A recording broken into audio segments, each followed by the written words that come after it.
Ini mengisahkan pesantren di Banten, tempat Kiai Umar dan Nyai Halimah tinggal. Mereka menghadapi ujian berupa belum dikaruniai anak. Doa-doa panjang Nyai Halimah akhirnya terjawab, tetapi melalui kejadian ganjil dan mencekam. Pada suatu malam, ketika Kiai Umar tertidur lelap, sosok jin berbentuk bayangan gelap dengan mata merah menyala mendekati Nyai Halimah. Apakah anak itu hasil hubungan dengan jin? Mari kita ke kisah lengkapnya yang penuh makna dan membuat kita menjerit penuh haru. Di sebuah pesantren kecil yang terletak di pelosok Banten, hiduplah seorang kiai bernama Kiai Umar bersama istrinya, Nyai Halimah. Pesantren tersebut adalah tempat yang penuh dengan keberkahan, dihormati oleh masyarakat sekitar karena pengajaran agama yang mendalam dan suasana damai yang selalu memancar dari sana. Kiai Umar adalah sosok yang tegas tetapi lembut, bijaksana dalam setiap keputusan yang ia ambil. Sementara itu, Nyai Halimah adalah perempuan yang terkenal karena kesalehan dan kecantikannya. Wajahnya yang lembut dihiasi senyum yang menenangkan siapa saja yang melihatnya. Nyai Halimah dan Kiai Umar telah menikah selama 10 tahun. Meski hidup sederhana, mereka merasa cukup dengan rahmat Allah. Namun, ada satu hal yang selalu menjadi perbincangan di antara santri dan masyarakat, yaitu mereka belum dikaruniai seorang anak. Nyai Halimah sering berdoa kepada Allah dalam keheningan malam, memohon agar diberikan keturunan yang bisa menjadi penerus perjuangan dakwah mereka.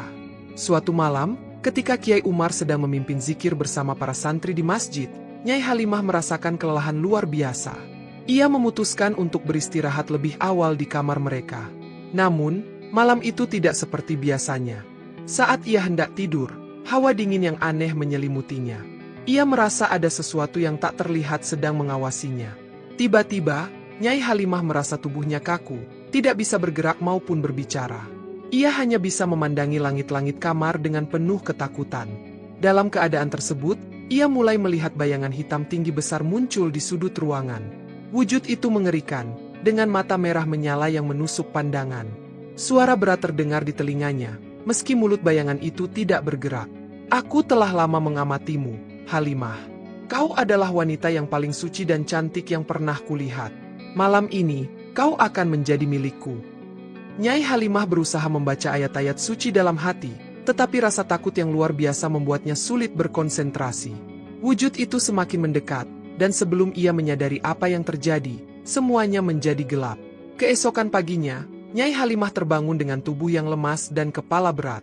Ia tidak bisa mengingat sepenuhnya apa yang terjadi semalam. Namun, ada perasaan tidak nyaman yang terus menghantui pikirannya. Ia memutuskan untuk tidak menceritakan hal itu kepada Kiai Umar, khawatir suaminya akan terganggu dengan hal-hal yang ia anggap mungkin hanya mimpi buruk.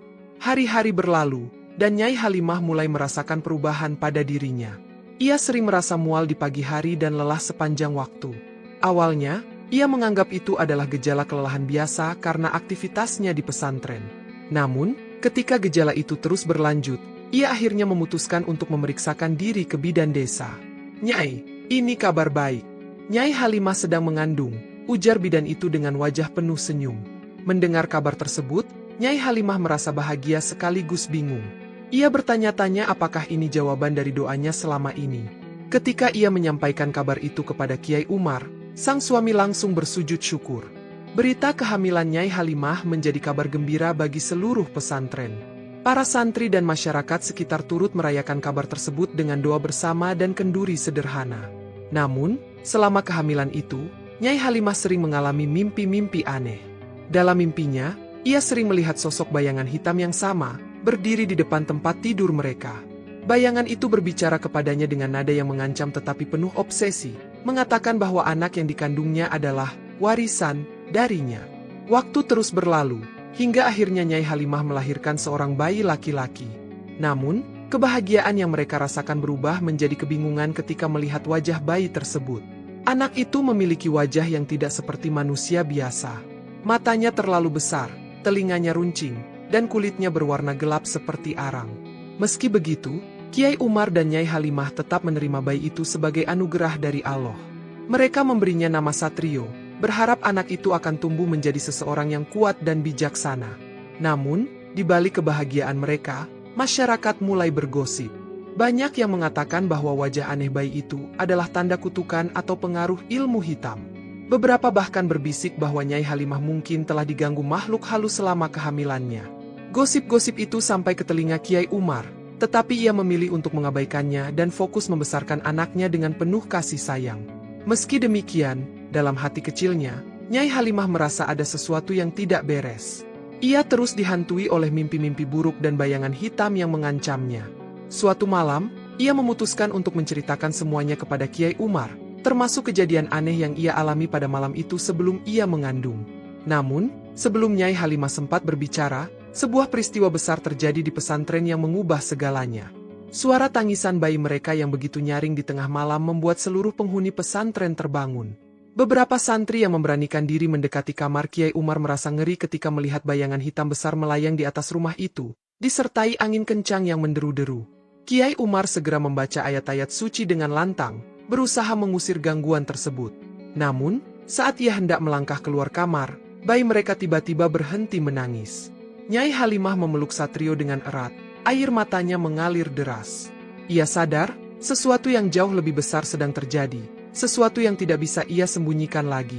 Setelah malam penuh teror itu, suasana di pesantren menjadi tidak seperti biasanya. Para santri mulai menunjukkan rasa was-was, dan masyarakat sekitar semakin sering membicarakan keanehan yang terjadi di rumah Kiai Umar. Namun, Kiai Umar tetap tegar di hadapan semua itu, berusaha meyakinkan dirinya dan orang-orang bahwa ini hanyalah ujian dari Allah. Sementara itu, Nyai Halimah semakin terpuruk. Ia sering merasa bersalah, takut jika kejadian yang ia alami sebelum mengandung adalah sumber dari semua masalah ini. Namun, ia masih belum memiliki keberanian untuk menceritakan hal itu kepada Kiai Umar. Setiap malam, ia hanya bisa berdoa dengan air mata, memohon ampunan dan perlindungan kepada Allah. Satrio, bayi mereka, tumbuh dengan cepat, tetapi keanehan pada dirinya semakin sulit disembunyikan. Selain wajahnya yang tidak biasa, ia memiliki kekuatan fisik yang tidak wajar untuk anak seusianya. Di usia 6 bulan, Satrio sudah bisa merangkak dengan kecepatan luar biasa, dan bahkan memecahkan benda-benda hanya dengan sentuhan tangannya. Suatu malam, Nyai Halimah menemukan Satrio berdiri di pinggir tempat tidurnya, menatap lurus ke arah pintu kamar sambil mengeluarkan suara mendengung yang menyeramkan. Nyai Halimah hampir pingsan karena ketakutan. Kiai Umar mulai merasa ada sesuatu yang tidak beres.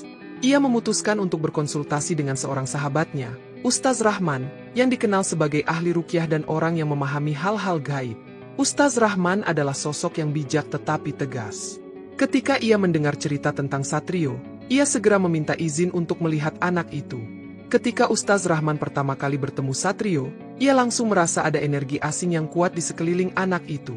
Wajahnya berubah serius. "Kiai, maafkan saya, tapi saya merasa ada sesuatu yang tidak wajar pada anak ini. Kita perlu melakukan penyelidikan lebih lanjut," ujarnya. Malam itu, Ustaz Rahman meminta izin untuk melakukan ruqyah di rumah Kiai Umar. Ia membaca ayat-ayat suci Al-Quran dengan lantang, berharap bisa mengungkap apa yang sebenarnya terjadi.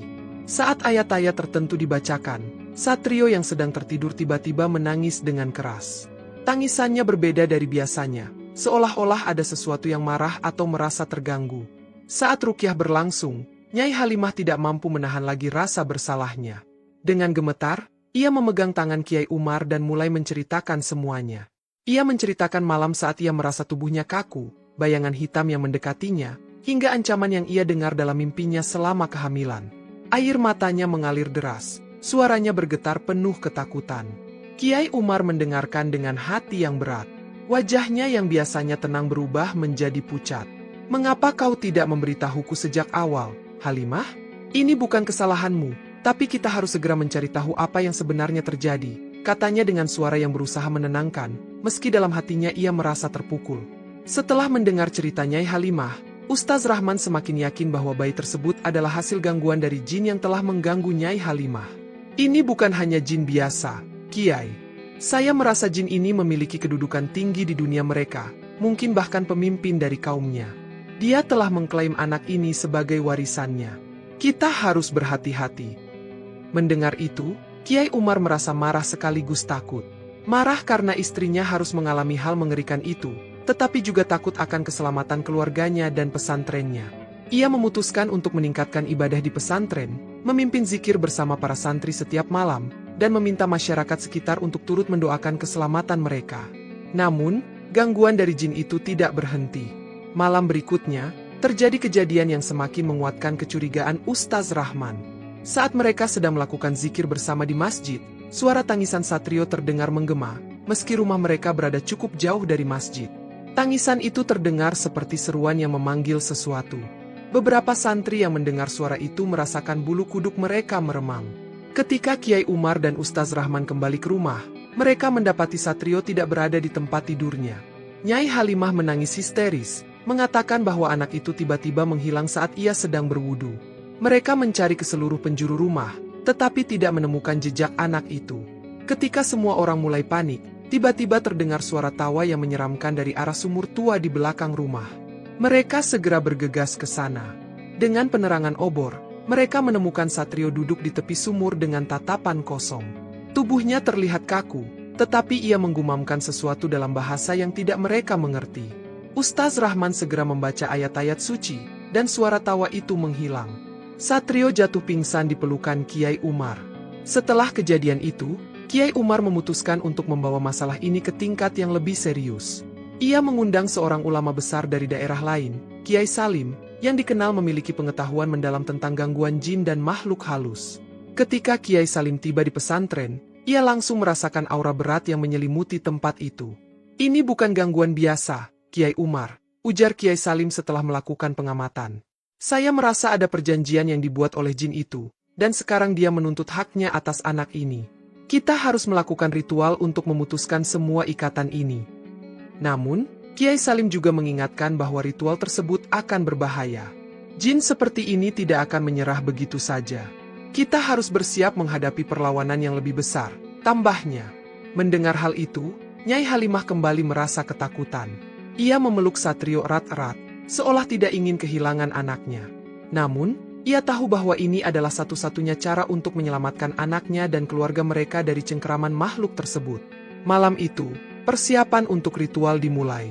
Para santri dan masyarakat berkumpul di masjid, membaca ayat-ayat suci bersama, sementara Kiai Umar, Kiai Salim, dan Ustaz Rahman memulai ritual di rumah.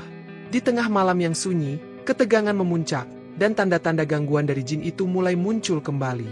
Malam itu terasa mencekam. Di rumah Kiai Umar, suasana penuh dengan lantunan ayat-ayat suci yang dibacakan oleh Kiai Salim, Ustaz Rahman, dan Kiai Umar sendiri. Nyai Halimah memeluk Satrio erat-erat di sudut ruangan, berusaha menenangkan anaknya yang mulai gelisah. Anak itu terus meronta, matanya menatap ke arah langit-langit dengan tatapan kosong, seolah-olah melihat sesuatu yang tidak terlihat oleh orang lain. Kiai Salim membuka ritual dengan doa panjang, meminta perlindungan kepada Allah dari segala gangguan makhluk halus. Ia kemudian mulai membaca surah-surah ruqyah dengan penuh khusyuk. Suasana ruangan berubah drastis. Angin dingin tiba-tiba berhembus, meski semua pintu dan jendela telah ditutup rapat.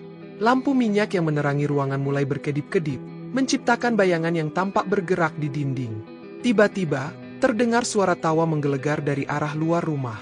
Suara itu begitu mengerikan, membuat bulu kuduk siapa saja yang mendengarnya berdiri. "Hahaha, kalian pikir bisa mengambil milikku begitu saja?" Suara berat itu bergema, membuat lantunan doa yang dibacakan Kiai Salim dan lainnya semakin lantang. Kiai Salim tidak menunjukkan rasa takut sedikit pun.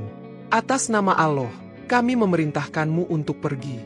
Anak ini bukan milikmu," serunya dengan tegas.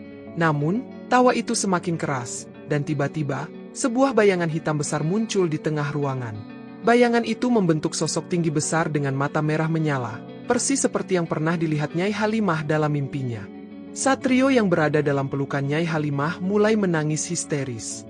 Tangisannya bercampur dengan gumaman dalam bahasa yang tidak dimengerti siapapun. Bayangan hitam itu menunjuk ke arah Satrio. "Dia adalah milikku. Aku telah menanamkan kekuatanku padanya sejak awal. Dia akan menjadi penerusku." Kiai Salim tidak gentar. Ia terus membaca ayat-ayat suci dengan suara yang semakin keras, sementara Ustaz Rahman dan Kiai Umar mengikutinya. Nyai Halimah, meski penuh ketakutan, berusaha membaca doa dalam hati sambil memeluk Satrio erat-erat. Suasana di ruangan itu semakin panas. Bayangan hitam itu mulai bergerak mendekati Satrio, tetapi setiap kali ia mencoba menyentuh anak itu, cahaya terang dari doa-doa yang dibacakan oleh para ulama menghalanginya. "Jika kau ingin anak ini, kau harus menghadapi kekuatan Allah," seru Kiai Salim dengan penuh keyakinan. Bayangan itu mengeluarkan suara melengking, tanda kemarahannya. Angin kencang berhembus, membuat benda-benda di ruangan berterbangan. Namun, Kiai Salim terus melanjutkan ritualnya. Ia meminta Kiai Umar dan Ustaz Rahman untuk memegang tangan Satrio, sementara ia membaca doa-doa pemutus ikatan. "Aku tidak akan pergi tanpa perlawanan," teriak bayangan itu. Dalam sekejap, ia berubah menjadi sosok ular besar dengan mata merah menyala. Ular itu melingkar di tengah ruangan, mencoba menyerang siapa saja yang mendekati Satrio. Namun, setiap kali ia melancarkan serangan, lantunan ayat-ayat suci membuatnya terhenti. Ular itu tampak semakin lemah, tetapi ia terus berusaha.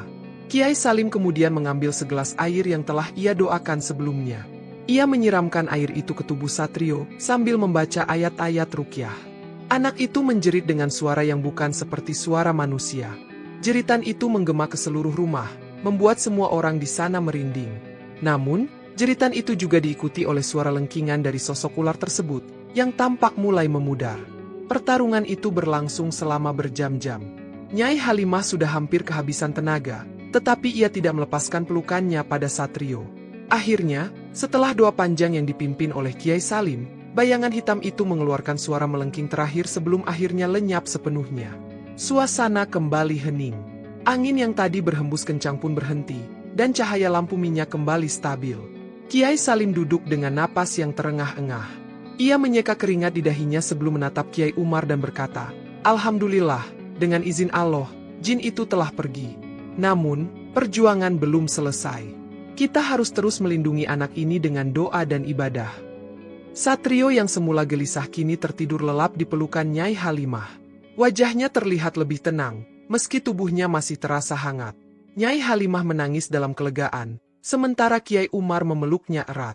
Ia tahu bahwa keluarganya baru saja melewati ujian yang sangat berat. Keesokan paginya, pesantren kembali tenang. Para santri yang mendengar cerita tentang ritual malam itu semakin hormat kepada Kiai Umar dan keluarganya. Namun, gosip tentang asal-usul Satrio tidak sepenuhnya hilang. Masyarakat masih bertanya-tanya apakah benar anak itu adalah hasil gangguan jin atau hanya cobaan dari Allah. Kiai Umar dan Nyai Halimah memutuskan untuk terus membesarkan Satrio dengan penuh kasih sayang. Mereka percaya bahwa setiap anak adalah amanah dari Allah, terlepas dari bagaimana ia datang ke dunia. Namun, mereka juga sadar bahwa masa depan Satrio mungkin tidak akan mudah. Mereka harus terus berjuang untuk melindungi anak itu dari bahaya yang mungkin kembali mengintai. Di tengah semua itu, Kiai Umar berjanji pada dirinya sendiri bahwa ia akan mencari jawaban lebih dalam tentang apa yang sebenarnya terjadi pada malam ketika Nyai Halimah pertama kali diganggu. Ia merasa bahwa kisah ini belum sepenuhnya selesai, dan ia harus menemukan cara untuk memastikan keluarganya benar-benar aman. Hari-hari berlalu dengan ketenangan yang semu di pesantren. Meski jin yang mengganggu Satrio tampaknya telah pergi, Kiai Umar merasa bahwa masih ada sesuatu yang belum selesai. Mimpi-mimpi aneh kerap menghampiri dirinya dan Nyai Halimah. Dalam mimpi-mimpi itu, seringkali terdengar suara berat yang mengancam, menyebutkan bahwa Satrio adalah warisan yang tidak bisa begitu saja direbut. Sementara itu, Satrio tumbuh menjadi anak yang cerdas tetapi tetap menunjukkan sifat dan perilaku yang tidak biasa. Ia memiliki kemampuan luar biasa untuk memahami sesuatu yang rumit di usianya yang masih muda. Namun, di sisi lain, ia sering berbicara sendiri, seolah-olah berbicara dengan sesuatu yang tidak terlihat. Hal ini membuat Nyai Halimah semakin khawatir, meski ia berusaha keras untuk tidak menunjukkan rasa takutnya kepada Satrio. Pada suatu malam yang sunyi, Kiai Umar memutuskan untuk berziarah ke makam gurunya, seorang ulama besar yang telah lama meninggal. Ia berharap mendapatkan petunjuk dari doa-doanya di sana. Dalam keheningan malam, saat ia bermunajat di makam, ia merasa ada bisikan lembut yang mengarahkannya untuk pergi ke sebuah gua di kaki Gunung Karang, tempat yang dikenal sebagai lokasi keramat di daerah itu. Kiai Umar kembali ke pesantren dan menceritakan hal ini kepada Kiai Salim dan Ustaz Rahman. Meski mereka tahu perjalanan ke tempat tersebut tidaklah mudah, mereka sepakat untuk mendampinginya. Ini mungkin jalan untuk mengungkap takdir Satrio yang sebenarnya, kata Kiai Salim. Beberapa hari kemudian, mereka bertiga memulai perjalanan ke gua yang dimaksud. Setelah melewati hutan lebat dan jalan yang terjal, mereka akhirnya tiba di pintu masuk gua yang tampak suram. Aura dingin menyelimuti tempat itu, membuat mereka merinding. Dengan membaca doa, mereka melangkah masuk. Di dalam gua, mereka menemukan sebuah ruangan besar yang dipenuhi dengan simbol-simbol aneh di dinding. Di tengah ruangan terdapat sebuah batu besar dengan permukaan datar, seolah-olah digunakan sebagai altar. Saat mereka mendekati batu itu, suara berat yang pernah mereka dengar sebelumnya bergema di dalam gua. Kalian tidak akan bisa mengubah takdir anak itu. Dia adalah penerusku, pewaris kekuatanku. Suara itu bergema, membuat seluruh gua bergetar. Namun, Kiai Umar tidak gentar. Ia segera membaca ayat kursi dengan lantang, diikuti oleh Kiai Salim dan Ustaz Rahman. Cahaya dari ayat-ayat suci itu perlahan memenuhi gua, mengusir kegelapan yang menyelimuti tempat tersebut. Tiba-tiba, bayangan hitam yang pernah mereka lawan muncul kembali, tetapi kali ini dalam wujud yang lebih besar dan menyeramkan. Ia tertawa keras, seolah-olah mengejek usaha mereka. Kalian tidak akan pernah bisa memisahkan aku dari anak itu. Darahku mengalir di dalam tubuhnya. Kiai Salim melangkah maju. Atas nama Allah, kami memutuskan semua ikatanmu dengan anak ini. Kau tidak memiliki kuasa atasnya. Dengan keyakinan penuh, ia melemparkan air suci yang telah didoakan ke arah bayangan itu. Bayangan itu berteriak kesakitan, tetapi tidak segera lenyap. Pertarungan spiritual itu berlangsung dengan sengit. Kiai Umar dan kedua sahabatnya terus membaca ayat-ayat suci, melawan kekuatan jahat yang mencoba mempertahankan cengkeramannya pada Satrio. Di tengah lantunan doa, bayangan itu mengungkapkan sesuatu yang mengejutkan. Kalian tidak tahu apa yang sebenarnya terjadi, bukan? Istri kalian yang memanggilku. Dia yang mengundangku dengan tangisannya di malam-malam panjangnya. Kiai Umar terkejut, tetapi ia tidak membiarkan dirinya tergoyahkan. Ia tahu bahwa jin itu hanya berusaha melemahkan keyakinannya. Engkau pembohong, makhluk terkutuk. Allah adalah pelindung kami, dan tidak ada kuasa lain di dunia ini yang dapat melawan kehendaknya, teriaknya sambil membaca ayat terakhir dari surah Al-Baqarah. Bayangan itu akhirnya mulai memudar, meninggalkan suara lengkingan yang menyayat. Ini belum selesai. Anak itu tetap akan menjadi milikku, meski kalian memisahkanku darinya. Setelah itu, gua kembali sunyi. Kiai Umar dan yang lainnya merasa lega, meski mereka tahu bahwa peringatan terakhir dari jin itu tidak bisa diabaikan begitu saja.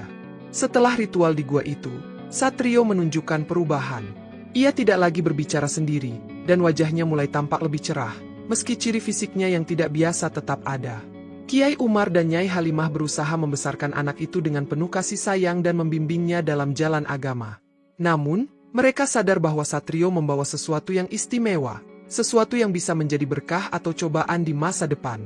Ketika Satrio beranjak remaja, ia menunjukkan kemampuan luar biasa dalam memahami ilmu agama. Ia menjadi kebanggaan pesantren dan mulai mendapatkan rasa hormat dari para santri dan masyarakat sekitar. Namun, Kiai Umar tidak pernah melupakan ancaman jin tersebut. Ia terus mendampingi Satrio dalam setiap langkahnya, memastikan bahwa anak itu selalu berada di jalan yang benar. Meski ancaman dari jin itu tampaknya telah berakhir, bayangan masa lalu tetap menghantui mereka. Kiai Umar dan Nyai Halimah akhirnya menerima kenyataan bahwa Satrio adalah takdir yang harus mereka jalani dengan penuh kesabaran dan keimanan. Mereka percaya bahwa selama mereka bersandar pada Allah, tidak ada kekuatan apapun yang dapat mengalahkan mereka.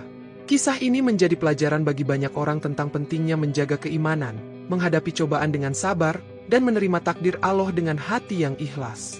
Pesantren Kiai Umar tetap berdiri kokoh, menjadi tempat yang penuh dengan keberkahan dan menjadi saksi bisu dari perjuangan panjang mereka melawan kekuatan gelap yang pernah mengancam keluarga mereka. Terima kasih teman-teman yang sudah mendengarkan kisah ini sampai selesai. Saya harap teman-teman semua menyukainya, dan apabila ingin mendengar lebih banyak kisah-kisah menarik, jangan lupa untuk like, komen, dan subscribe. Dukung terus channel ini agar kami bisa terus menghadirkan konten yang bermanfaat dan inspiratif.